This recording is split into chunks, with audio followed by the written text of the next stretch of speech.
All right, so yeah, y'all, there you have it, man. That's the federal side, and so now we're gonna get into the Oregon part, Oregon's history specifically. You know what Oregon did, and this is why. I mean, this is what it is. It's the history. This is the paperwork. This ain't me just talking. This is what the United States Supreme Court said, and this is what the Oregon Supreme Court said. This ain't me. So I'm just, I'm just a product. This is just goes to show how how it's all connected, though. History is all connected. This is going all the way back in the 1800s. You know, the Civil War, when we're talking about the 14th Amendment and the creation of the 14th Amendment and what it meant and this and things like that, due process.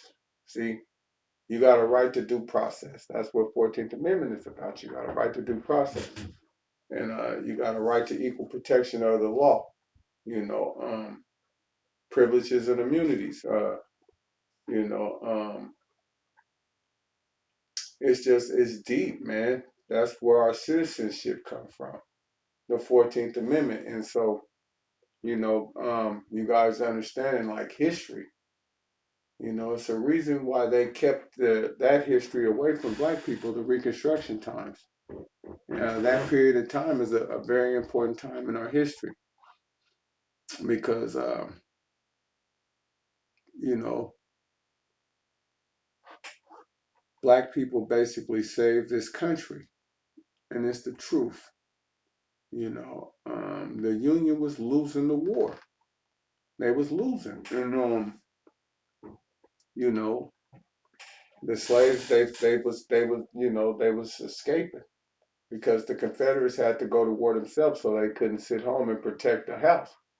And so slaves could just leave, and if they can make it north, they can join the Union and fight. And so yeah, they was running, when they had them as orderlies first. And I mean, it's man, tap into Henry Louis Gates, y'all. Henry Louis Gates. The show was called I think the America After Reconstruction, or you know what I'm saying, American After the Civil War, or something to that effect. But Henry Louis Gates, y'all, man, it's called Reconstruction, America After the Civil War, and that's by Henry Louis Gates, and that's on OPB. You guys got to tap into that history because it's a very important history. The slaves, again, they won the Union. I mean, they won the war for the Union. The Union was losing, and they put them muskets in their hands. They put them bayonets in their hands. And you guys got to understand, just imagine the freedmen and former slaves, man. They done been slaves all this time, man. And it's at that point though where shit is happening, and man, they finna, they finna give them their first musket. They finna give them their first bayonet. They've been dreaming about killing Whitey. You gotta understand, y'all. Excuse the language, but you gotta understand. Back then, they had to be like, man, kill Whitey, man. This motherfucker had me as a slave. Slave catchers, every time I try to run, beat me. Beat my family, sold my family, split my family up, raped my wife, dehumanized me just in every way possible. And now, this free man, this slave, this former slave, you put a bayonet in his hand, you put a musket in his hand, and you like, man, fight for your country.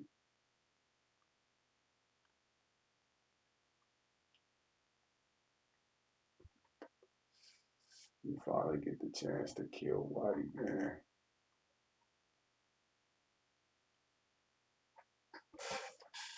Come on, man, talk to me. So you gotta imagine how they felt, man. How did they feel? How did them people feel, man? And so boom, they give them the gun, and now black people, they died for our country. We didn't fought in every single war in this country. We've been here from 1619. Foundational Black Americans, y'all. We need to embrace our citizenry, man, because it's very important, man. We too anti, man. Nah, No, man, our ancestors fought so we can benefit and feel that same entitlement white people feel about every square inch of these 50 states in America, including Puerto Rico and the territories that we own. Yeah, we don't even go to places, man. We don't even know. We can go to Liberia. You see what I'm saying? We'll go fuck with Liberia, man. Because it's colonized by us. If I'm not mistaken, they got dual citizenship. I know this cat named Black from Liberia. He was in prison in OSP. He out now. Shit. They didn't send him back. You see what I mean? Immigration ain't fucking with him. Why? Because he got dual citizenship. He's from Liberia. And we colonized Liberia. They got Lincoln was trying to send black people. They got it and was trying to send black people back to Liberia. American colonized Liberia. And so they got streets named after presidents and shit in Liberia. It's crazy. So yeah, that history is so they put the bayonet in that man's hand, man, and at the end of the day they won the war for the Union, man. They fought them, they had the numbers, and man, they resuscitated the Union, helped them win. And so then after that, Confederates called themselves boycotting, and so, they had to make five districts or, five districts in the South, and they had to reconstruct the South. And so they made it to where black people was senators and congressmen in all them districts in them five states. Yeah, y'all want to boycott? Okay, we're going to put these black people in that spot so we can get the Constitution Convention, get the right numbers of delegates, blasey, how they used to do it back then. And yeah, man, they made them senators and congressmen so they can vote in the 14th Amendment, and so they can vote in, all the Reconstruction amendments, man, the 15th, the 13th, and the 14th. And they voted in Grant. You see what I'm saying? Yeah, black people was voting in 1968. And so that history is very, very important. And my life is tied to that history, see what I'm saying? Because from that history became they created habeas corpus and all the different stuff they're gonna talk about, I believe, in here, or it's in this stuff is in Edwards v. Benoit. So if you guys want to know more about it, that's where you can look it up.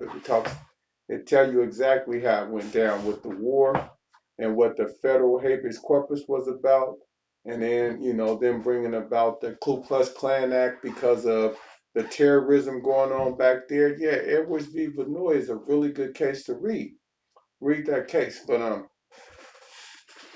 yeah, and so my history is tied to it because you see, the Civil War, civil rights cases of 1874 is when they came with Schroeder, where black people can sit on jury panels. You know what I'm saying? And that's where it all started. See, because they was I think they was in the redemption phase, but the Supreme Court was still making rulings. You see what I'm saying? Because of the war, because the 14th Amendment. See, they changed the game. And so Louisiana, reactive off the Schroeder case, and that's where they made, you see what I'm saying, non-unanimous verdicts. And then Oregon adopted it, then boom, Apodaca, to where we affected by it, me personally, affected by that history, see? Some shit that they cooked up back in 1898, see? I was affected by it and had a non-unanimous verdict, and I'm sitting in jail unconstitutionally because of some shit they cooked up in Louisiana in 1998 or 1898, excuse me, because of some shit that happened in 1875. See what I mean? That's how this shit worked. That's not that far ago. That's not that long ago. Excuse me. So we got to know our history because if you don't know it, it will repeat itself. See what I'm saying? And I mean, just my journey has brought this understanding back to me full circle all the way to where it was, Thurgood Marshall was a dissenting judge in the Apodaca case. And the dissent that he had and the other four justices is what became law. You see what I'm saying? And, he was put on the bench by Lyndon B. Johnson in 1967. But this, just the thread of history and how it, just all the way up to the present day. So, that's our history. And so, man, shout out to the former slaves, the freed men, um, and just the people that had the courage, man, to hold on and to be patient and to be resilient like this motherfucking turtle, man. You see what I'm saying? To have that vision and foresight, like, man, we gonna sacrifice for today so people in the future can have a shot. People like me now can open up a business. People like me can do business at a bank. People like me can benefit from all the fruits. No, we didn't get reparations. We didn't get it. But we built this country.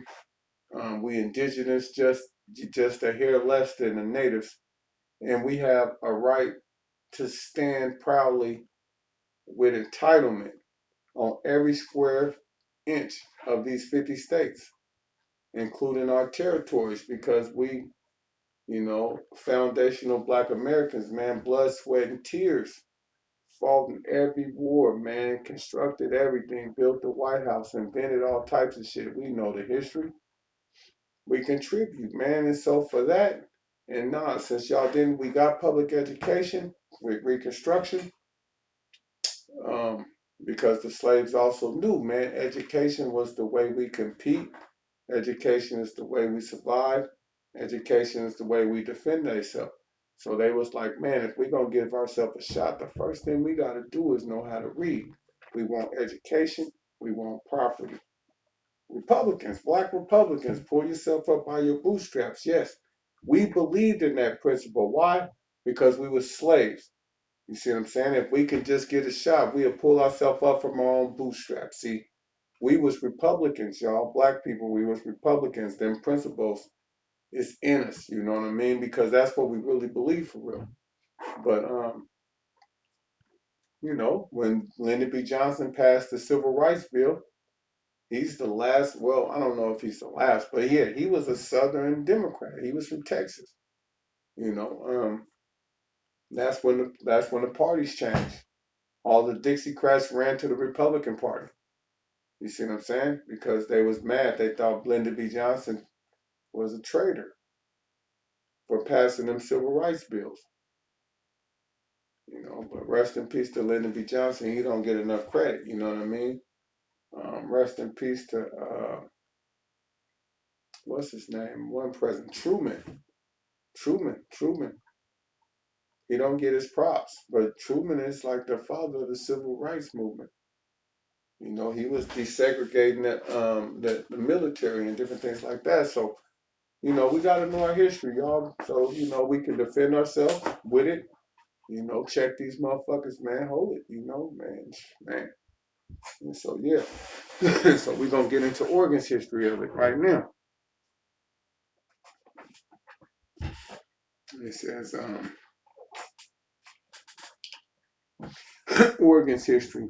The next turn to additional historical background regarding the origins and purposes of Oregon's non-unanimous verdict law. Based on her scholarly research, Professor Aliza Kaplan has written an informative article that includes a brief summary of specific circumstances that gave rise to the adoption of that law by initiative in 1934. The non-unanimous jury rule passed as a ballot measure in 1934 was a result of social conditions and a notorious murder trial and was intended, at least in part, to dampen the influence of racial, ethnic, and religious minorities on juries. The trial involved Jacob Silverman, a hotel proprietor in Portland who was charged with the murder of Jimmy Walker near Scappoose in April 1933. During jury deliberations, 11 jurors wanted to find Silverman guilty of first-degree murder, but one did not. So they compromised by finding him guilty of manslaughter. Many Oregonians were outraged at the lesser verdict, and the Oregon legislature proposed a constitutional amendment less than a month after Silverman was sentenced.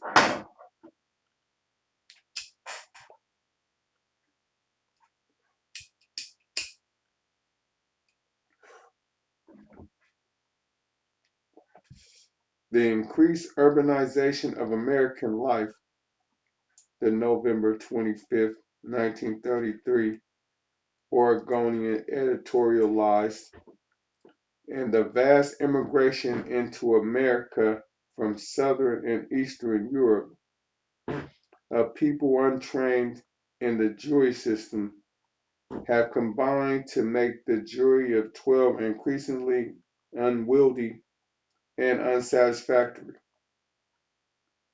Oregonians approved the amendment with 58% of the vote.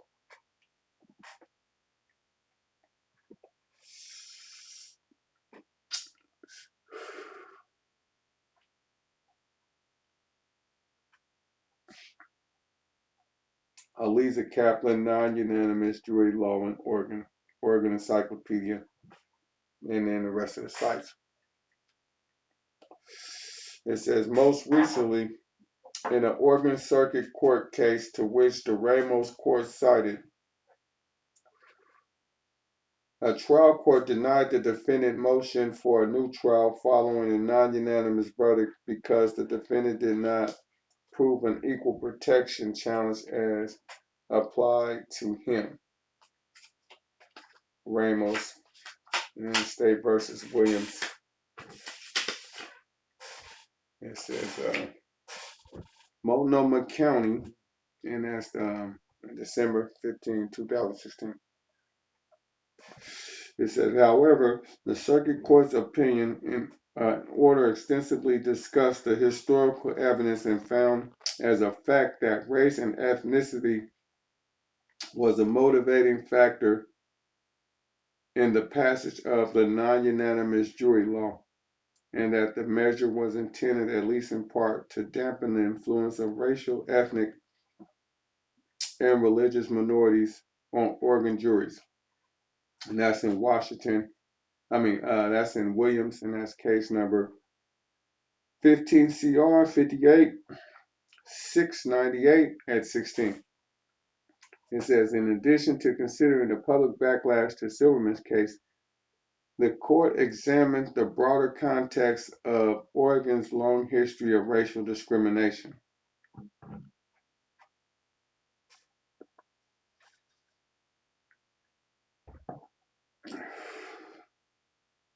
The non-unanimous jury law was passed in a state with a long history of racial discrimination. It was passed in a state where minority participation in the legal system, even as witnesses, let alone as decision makers on a jury, was subject to heated debate. It was passed during a period of racial tension when the states had seen an explosion of organized racial hatred and the rise of the Ku Klux Klan. In light of that history, when the dominant media of the period ran multiple stories over the span of years, contrasting white jurors from those of mixed blood, warning against immigrant participation on jury service, and claiming that certain people in the world are unfit for democratic institutions, no reasonable fact finder could conclude that race wasn't a motivating factor in the passage of the non-unanimous jury verdict. So, y'all, this is in Oregon. This happened in Oregon, too. You good liberals. You see what I'm saying? All the good liberals. This is what happened in Oregon.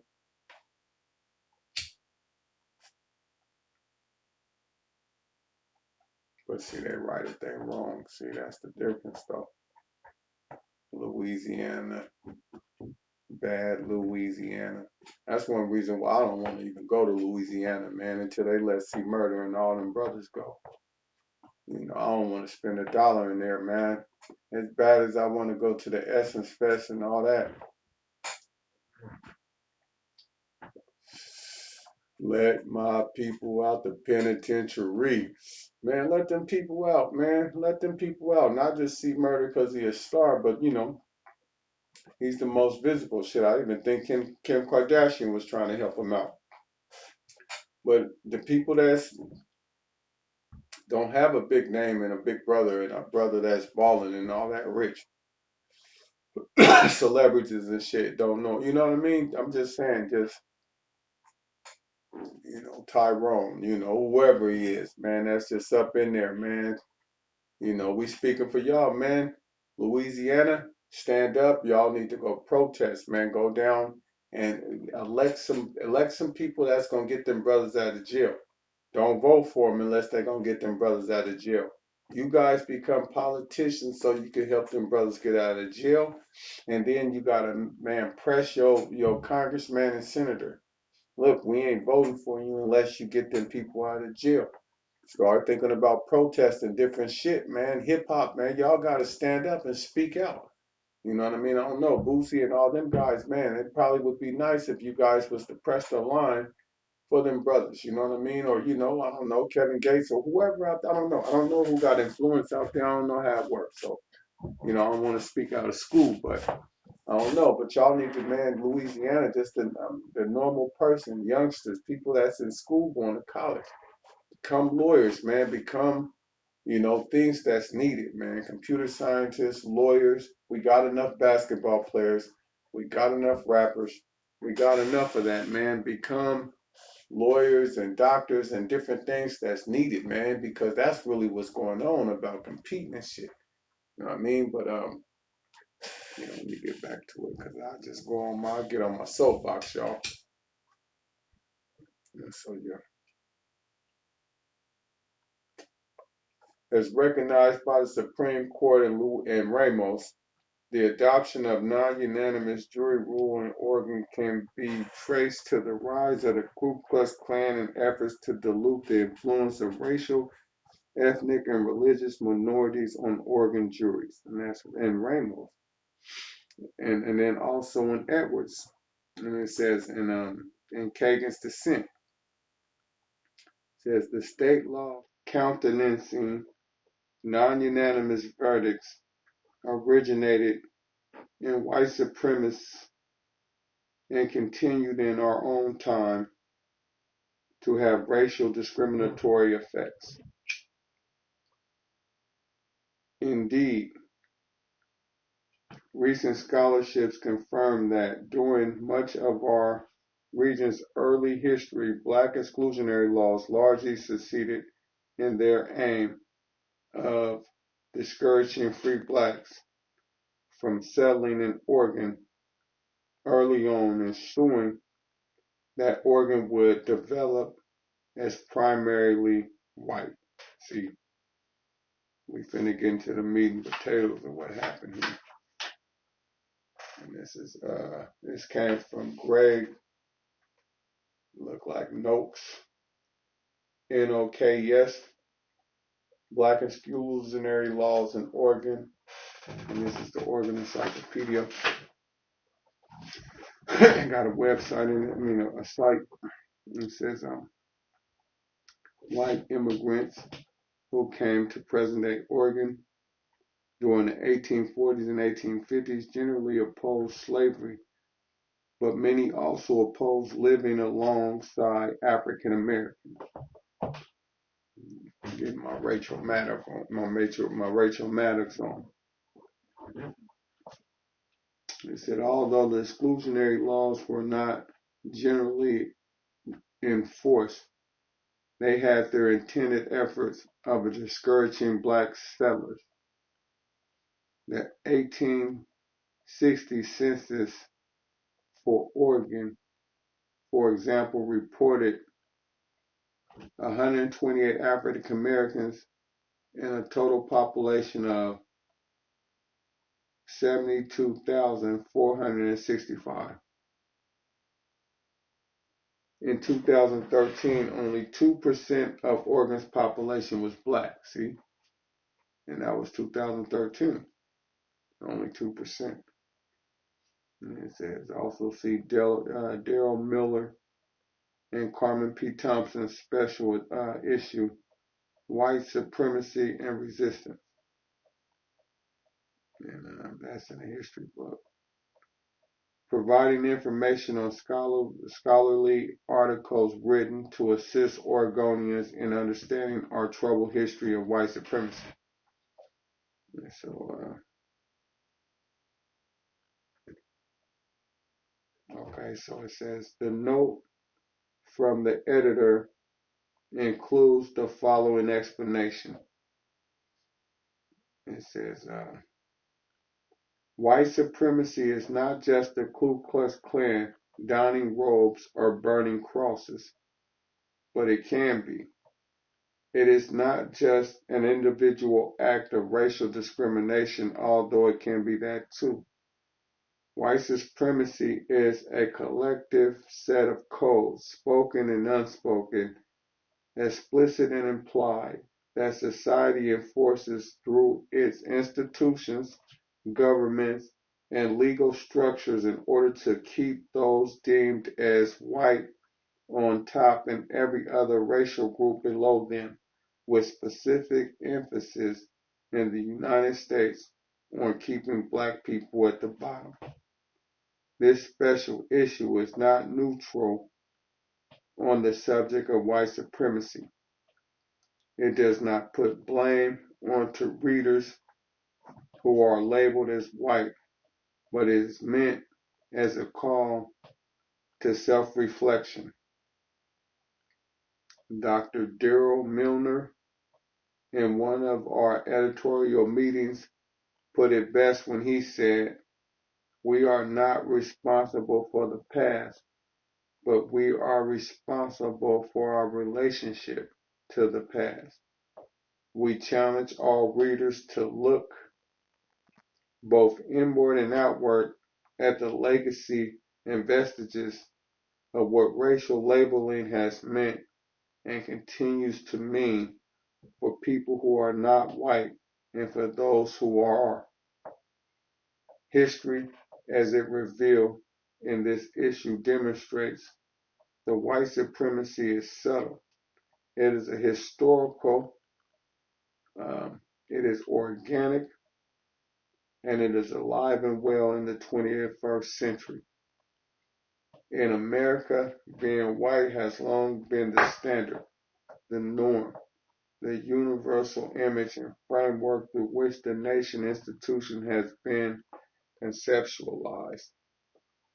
And so, Grave Noakes' article briefly described Oregonians' black exclusion laws, the first of which had been enacted and amended by June of 1844.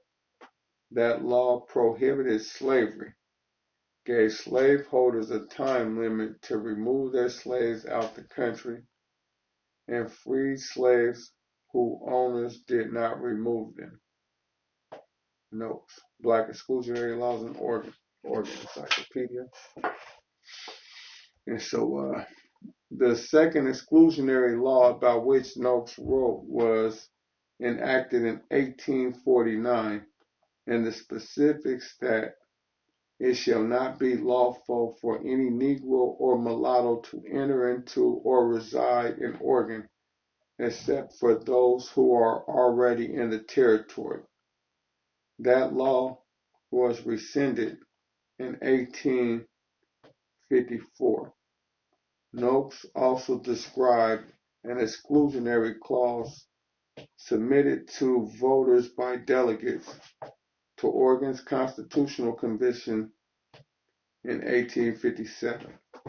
That clause was accomplished by a proposal to That clause was accompanied by a proposal to legalize slavery. The exclusionary clause prohibited black people from being in the state, owning property, and making contracts. Although Oregon voters disapproved of slavery by a wide margin, they approved of the exclusionary clause.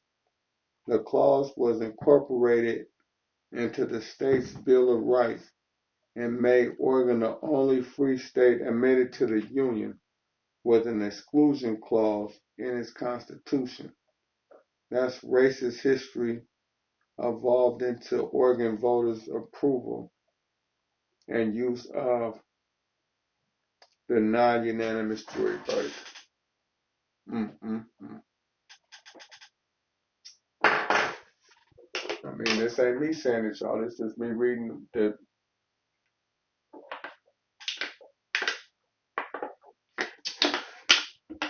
This is what the Oregon Supreme Court wrote in Atkins v. Watkins. This is how I got free. So we just reverse engineering what that lawsuit is all about. And so this is the law behind it. This is how, this is what happened. And so now it says learning from history. It says previously described the discriminatory purpose and effects of Oregon's non-unanimous verdict law is clear. However, it is important as Oregonians that we fully recognize the invidious nature of this Oregon law. Although facially neutral, the law was intended to marginalize the influence of non-white jurors and deny the equal protection of the law to non-white criminal defendants. Indeed, because the law was facially neutral, the measure caused immeasurable great harm to the citizens of this state while largely evading legal challenges. That wholesale denial of equal treatment under the law and the denial of full participation of some in our jury system are distinct features of second-class citizenship. While Oregon did not approve non-unanimous juries as part of a brutal program of racist Jim Crow measures against Black Americans, it owned voters consistent with this state's long and foundational history of bigotry and Black exclusionary laws, approved non-unanimous juries as a means of excluding non-whites from meaningful participation in our jury system. We must also recognize that the accuracy of the petitioner's conviction and the conviction of those situated is seriously in question due to the denial of an ununanimous jury. All those convictions were reached after defendants were denied the equal treatment of law, where some jurors have sufficient doubt to vote not guilty. Further, we know that the application of the non-unanimous jury rule has allowed convictions of some who would not be convicted under the proper constitutional rule, and has tolerated and reinforced a practice that is thoroughly racist in its origins and has continual racial discriminatory effects. And that's Ramos, and that's quoting Kavanaugh. It says, we should also understand that the imposition of the non-unanimous verdict law in Oregon for more than 90 years has undermined the integrity of our justice system and reduced public confidence in our law and our system of justice. This is so because the wholesale denial of the Sixth Amendment right to the citizens of a state is repugnant to the rule of law. Equal treatment under the law is integral to the rule of law. Equal treatment under law is integral to the rule of law. Equal treatment under law is integral to the rule of law. And the rule of law is not sustainable unless all citizens of the state enjoy the full benefit and advantages of our federal constitutional protections. As citizens of Oregon from all backgrounds particularly based on our history of racial exclusion, we must understand that the passage of our non-unanimous jury verdict law has not only caused great harm to people of color, that unchecked bigotry also undermined the fundamental Sixth Amendment right of all Oregonians for nearly a century. The direct passage of that exclusionary law in 1934 by Oregon voters were self-inflicted injury to our precious constitutional heritage. For us to protect and preserve that constitutional heritage, we must always be on our guard against such mischief. With that understanding and with a measure of courage, we can learn from our history and avoid such grievous injuries in the future to our civil health. I agree that applying Ramos only prospectively is not sufficient. We should also apply the constitutional rule of Ramos to petitioners and others similarly situated. I concur in the majority opinion and in the judgment of this court.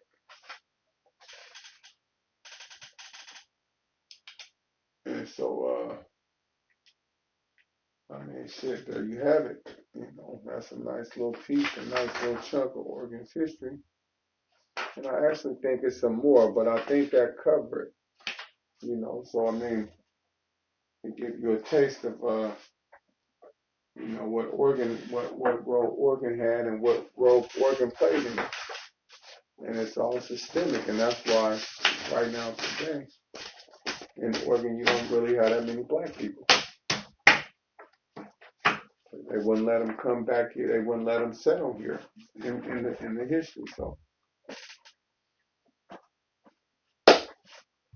and so yeah, here we is, y'all. That the history is, and here we is. And so, you know, I did 23 years in jail, and you know, I got this active lawsuit going on. So I just, you know, I'm gonna leave most of that alone. But I will talk about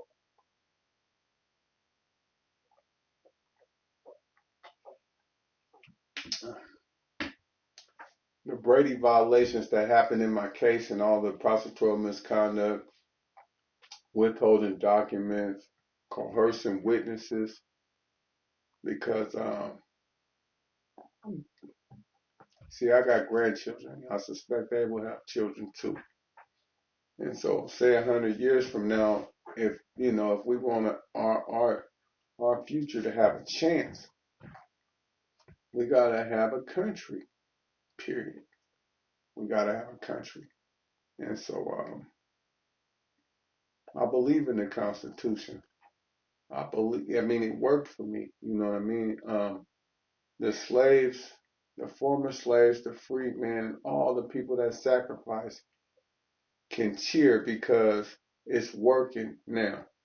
Where, you know, black people can own businesses, black people can own homes in white neighborhoods, black neighborhoods.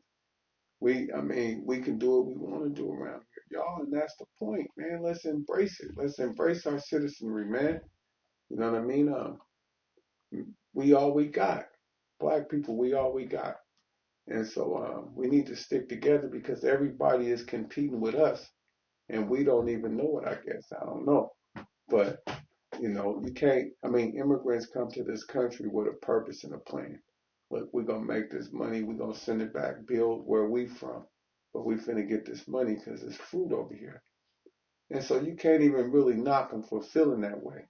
But you know what I mean? We got our blood, sweat, and tears in this country. And so we got a right to compete. You know what I mean? We got a right to compete for what's ours because we entitled to this shit. Our slaves fought in that Civil War and in every war that didn't ever happen in this country. You know, and so we entitled too, but that, you know, hey man, shit, get it how you live. Hey man, do what you gotta do. You get caught, hey, it is what it is. It's all part of the game. But you can't knock them. And so we need to start like damn, they willing to take them risks to come over here. Like, y'all, we need to start paying attention. Like shit, man, we need to take advantage of our God-given right, our citizenry. Them slaves, they created that, the former slaves, they created that 14th Amendment for us. We became citizens because of that, because of the Civil War. And that paved the way for immigration. See, them slaves, man, they had that much love, they had that much foresight to where they was like, look, man, we finna bake this shit into the fabric of this shit, the Constitution, so it never can be touched again. You see what I'm saying? That's what they did. And they was even thinking about the immigrants, the Africans that's here now in America that's starting to come over here. Yeah, they was thinking about y'all too.